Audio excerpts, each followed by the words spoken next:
فيلمنا بيبدأ بجاستين بطلة حكايتنا وهي قاعدة في مطعم هي وباباها ومامتها بيتغدوا. وبنعرف ان العيلة كلها نباتية وما بياكلوش لحمة ابدا، وده بسبب ان مامتهم عودتهم على كده من وهم صغيرين.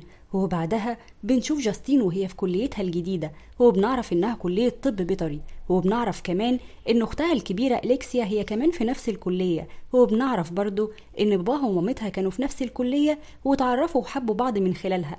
وبنلاحظ ان الكلية دي غريبة جدا، يعني مثلا الولاد والبنات بيقعدوا مع بعض في نفس الأوضة، والطلاب الكبار بيدخلوا على الطلاب الجداد بالليل وبيرموا لهم حاجاتهم من الشباك والمراتب اللي نايمين عليها، وتاني يوم بيرموا عليهم دم وبيدولهم لحمة نية علشان ياكلوها. وبترفض جاستين تاكلها منهم لانها نباتية، وده مش بس هتاكل لحمة، لا دي نية كمان. بس اختها اليكسيا بتقنعها انها تاكل، وبتاكل اليكسيا قدامها اللحمة، فبتضطر جاستين انها تاكل هي كمان. وبالليل بتقوم جاستين من النوم وبتلاقي جسمها كله محمر، وبتخمن انها عندها حساسية من اللحمة. وبيعدي يوم بعد يوم وحب جاستين للحمة بيزيد اكتر، لغاية ما بتحصل حاجة غريبة وبنلاقيها بتصحى بالليل وبتاكل فراخ نية من التلاجة. وبسبب ده حالتها بتسوء وتركيزها في الدراسة بيقل جدا، ودرجاتها في الامتحانات بتبقى وحشة. وبيتكلم معاها المدرس بتاعها وبيلفت نظرها لده، وهي مش بتكون عارفة ايه اللي بيحصل لها وليه بتحب تاكل اللحوم نية.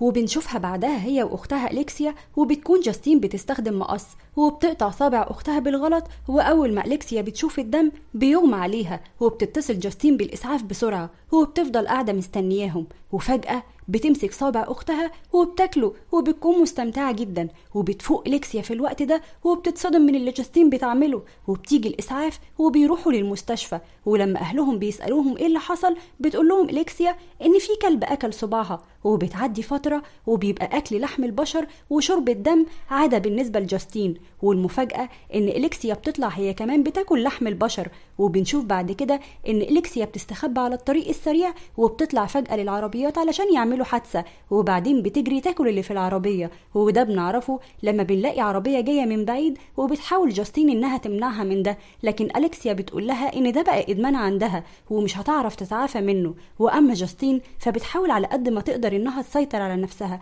علشان ما تاذيش حد ولا تاذي نفسها. وبيبان انها اعجبت بزميلها ادريان، لكنها بتكون عارفه ان العلاقه دي مش هتمشي لان هي مش طبيعيه زي باقي الناس.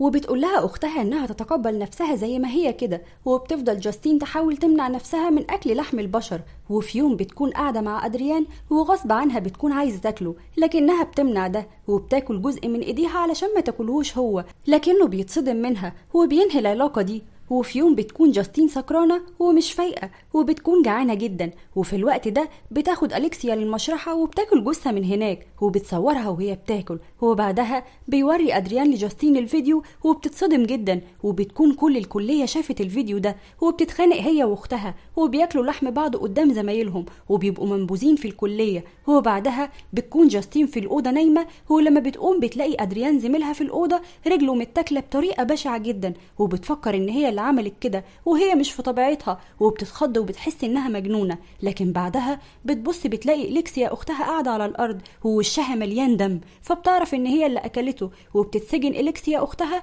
وبتروح لها جاستين وبتقول لها انها هتدعمها ومش هتقول لحد على مرضها. وبعدها بنشوف مامتها وباباها قاعدين في نفس المطعم اللي كانوا قاعدين فيه في اول الفيلم، وباباها بيعترف لها بسر خطير، وهو ان مامتهم كانت بتاكل لحوم البشر هي كمان. ومش بس كده، دي كانت دايما بتحاول تاكله هو كمان وهم نايمين بالليل. وهنا بتخلص حكايتنا.